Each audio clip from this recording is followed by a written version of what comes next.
우리나라의 국가 부도 위험을 나타내는 지표가 글로벌 금융위기 이후 가장 낮은 수준으로 떨어졌습니다.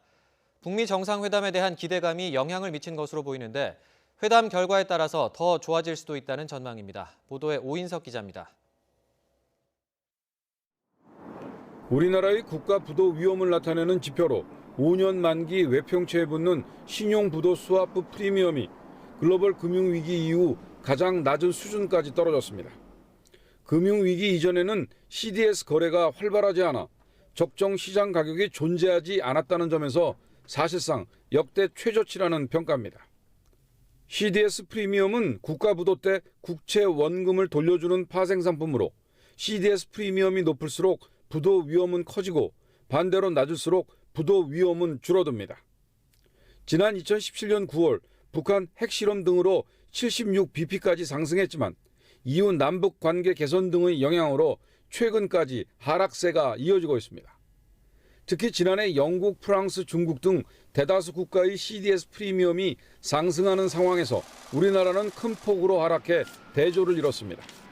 현재 우리나라의 CDS 프리미엄은 전 세계 14위로 캐나다, 영국보다도 낮습니다. 국가 부도 위험이 줄면서 KB국민과 신한 등 국내 4대 시중은행의 CDS 프리미엄도 동반 하락했습니다. 국내 기업과 금융기관의 외화 조달 금리 산정 기준이 되기 때문에 앞으로 차입 비용을 줄이는 데 도움이 될 것으로 보입니다. 정부는 올해 들어 미 연준의 완화적 정책 기조 등으로 대외 불확실성이 줄어든 데다 2차 북미 정상회담 개최에 따른 관계 개선 기대감도 CDS 프리미엄 하락에 영향을 준 것으로 보고 있습니다. 이번 2차 북미 정상회담을 통해 실질적인 비핵화 조치가 이루어질 경우 추가적인 대외 신인도 개선도 기대됩니다. 북미 정상회담이 시작되면서 어떤 경제 협력이 조금 더 강화될 수 있다. 그런 어떤 기대가 글로벌 투자자들이나 이런 쪽에 상당히 어필을 하고 있는 이런 양상이라고 일단 할 수가 있습니다.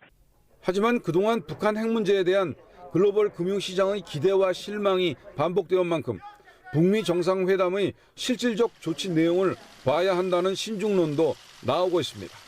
YTN 오인석입니다.